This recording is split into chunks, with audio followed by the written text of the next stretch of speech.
Hey guys, welcome back to my channel. मेरे last blog में हमने कोलंबो टू गैल तक की जर्नी कंप्लीट की थी and I showed you around my hotel as well. With wasting any time हम अपने होटल से निकल चले कुछ खाने की खोज में.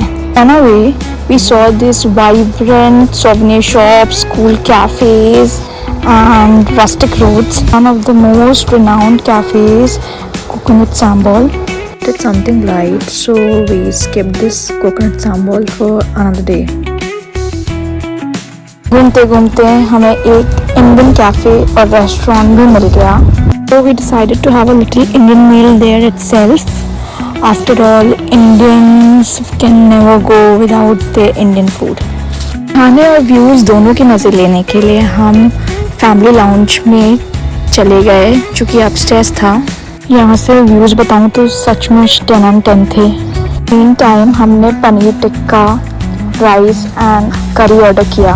ये डेफिनेटली इंडिया की तरह टेस्टी तो नहीं था पर सो था, so we had it. After tummies were full हम निकल चले वॉक करने. बिकॉज ऑलरेडी इवनिंग हो रही थी एंड हमें सनसेट भी देखना था. कुछ करने को था तो नहीं हमारे पास, तो हमने सोचा हम बीच ही चले जाएं. तो में हमको ये एशियन मॉनिटर लिजर्ड मिली. ये एशियन मॉनिटर लिजर्ड की साइटिंग बहुत कॉमन है श्रीलंका में.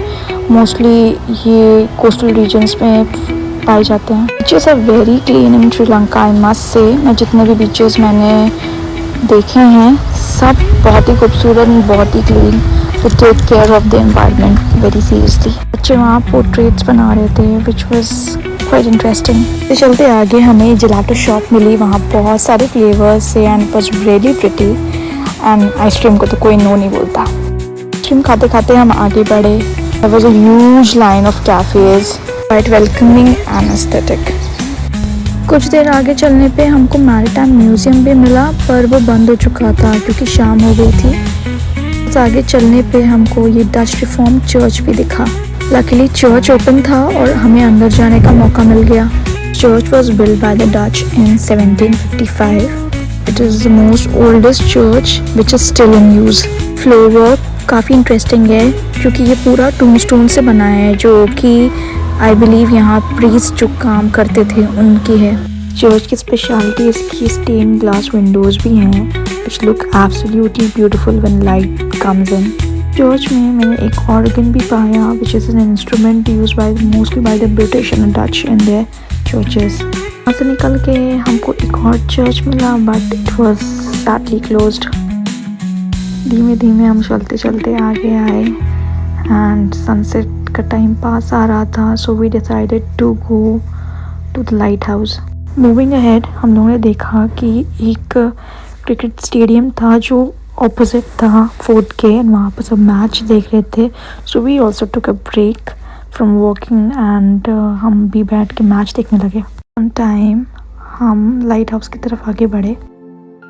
Begin to tell you how beautiful sunset we saw. चलते जब मैं आगे बढ़ रही थी इट फेल्ट लाइक कि मैं किसी पेंटिंग को देख रही हूँ बनते हुए अपनी आंखों के सामने. And I can not even begin to tell you how beautiful it all was. surreal and it was so magical.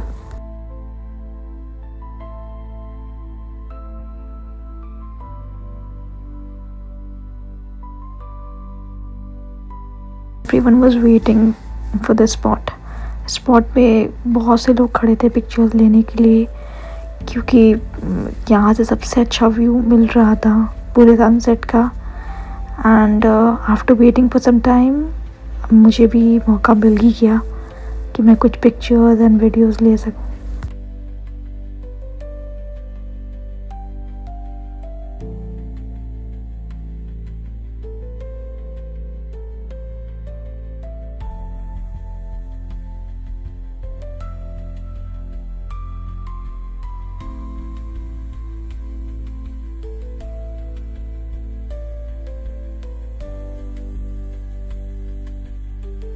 Sunset को देखने के बाद मेरा मन ही नहीं कर रहा था होटल जाने का, but we had to because हम पूरे दिन ट्रैवल करके आए थे and we were really exhausted.